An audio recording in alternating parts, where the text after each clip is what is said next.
electrical pylons. You remember, those tall ones, the middle ones? Yeah. Your hands were shaking, and everyone was like, "Yo, you're so crazy." Even I was like, "You're fucking nuts, man. You're gonna get shocked." And then I went and did it myself. I mean, like the first really crazy climb, I would say, like the first one that was actually like most of the shit I was climbing was like fairly easy. Used to just be like ladders, pegs, you know. The first like really difficult one was with Subban, and that was a vertical crane in Toronto. It was it's a building called the Well. The well. It's like West End. It's like it's all done now. It's some big like mall complex building. But yeah, I went to that site like 3 times, 2 or 3 times, and we made a YouTube video of it. It was on Visual Mob. Oh right, Visual Mob. That was good. That was the first crazy one. 'Cause that was like no ladder, nothing. That was like a triangle crane, like vertical. Scary stuff. And we went at least twice. I remember like me and Subban, we had to like push each other to keep going. You know, like the thing is like when you're with somebody and they push you, like you're gonna go farther. So, what would you say the first rush you had where you're like, "Whoa, like this is 'cause you don't look up and feel like, that's gonna be exciting. First thought is, I'm a little afraid. Yeah. Right? Yeah, There's some excitement to be like, I wonder what it's like up there. Yeah. What was that first one that hit you and made you want to go back for more? The earliest you can remember in Toronto. The earliest I can remember. Like I remember, I mean, it all started with like parkour in the playground. That wasn't the same, you know. And then When you're a kid, it's the same, isn't it? I guess. I mean, like it eventually moved to like shipping containers by my house. Yeah. Going there and doing parkour, and like there's a homeless guy that would fuck with them. What? Because he wouldn't let us do parkour, you know. But yeah, there's the building there. Like there's the containers, and then there's a building, like the building that owns the containers, and it's like 4 stories, you know, nothing crazy. And that one, like you have to climb like a pipe to get up. Fuck. So that was like the first like actual climb I did, I guess. Like maybe there was a bit of a rush when I was a kid. Like a 4-story building, it was like kind of big, you know. Yeah, that area. Well, it seems like everything's been a perfect story for you then. It's like one big playground for you. Yeah, that's what it's been, bro. Like, but nowadays, like shit like this, or like even most cranes in general, I don't get that excitement no more, really. Yeah.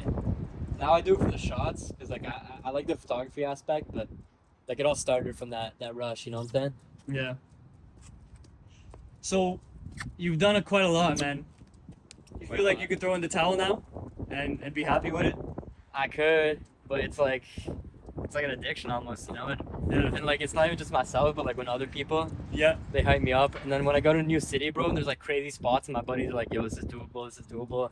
It's like, "Yo, I need to get it." It's just like in my head, I'm like, I need to do it. So let me ask you this then: if you can't climb anymore, let's say you just can't climb anymore for whatever reason. Okay, like maybe I fucking broke my back. No, nothing happens to you. But you can't climb no more. It's Okay. just something in life, you gotta start working. You gotta work 2 jobs. No time for climbing. Yeah.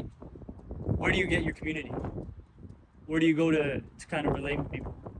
I told you, bro. I kind of have like a split life. You know, I got like my people in my normal life, which is like, I guess you're probably one of them. I'd put in that category, like Nick, Yeah. Subban, Dimitri, Christian. We share a common interest, like photography and videography. Yeah, totally. Yeah. But like you're not like I don't see you as like part of the Urbex community, you know, because that's my other community. Right. Like right. I have like my 2 Instagram accounts even.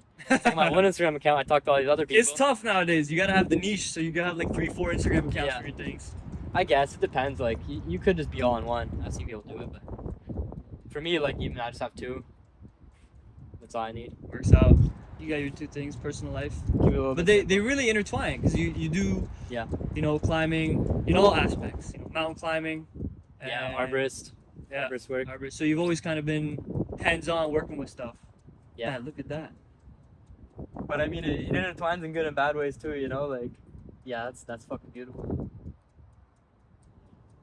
You can see it rising. You can see it getting bigger. There's like 2 forces pulling me, you know, and I feel like the force with the Urbex, the more people I meet, the more connections I make, it's just getting stronger and stronger. Cause now like I met all these Americans and shit, and now they're like, they egg me on, you know. It's like they want me to go to New York like in a few days. Right. I don't know.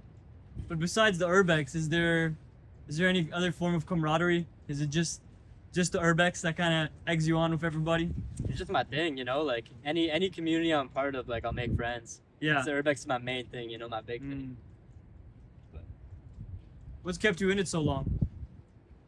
I think the fact that I'm good at it, and like it's something I know how to do, it's something I enjoy. I like the art and the climbing, and like that mixed with the exploring is the main thing, honestly. If you couldn't take videos and photographs, Would you still do it?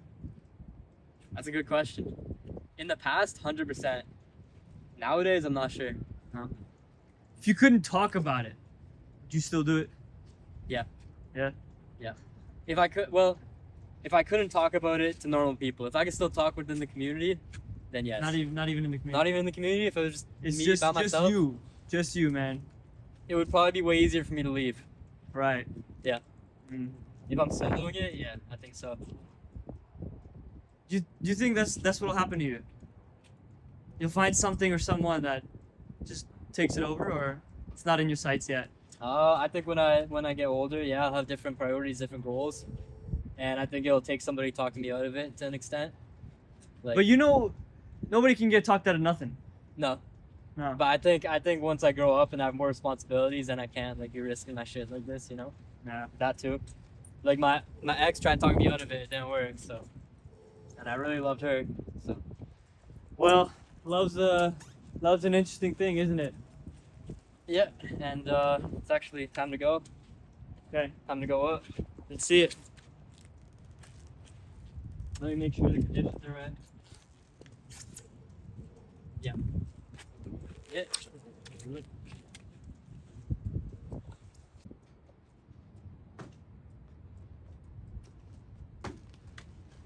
How'd you go? Wrap the shit up.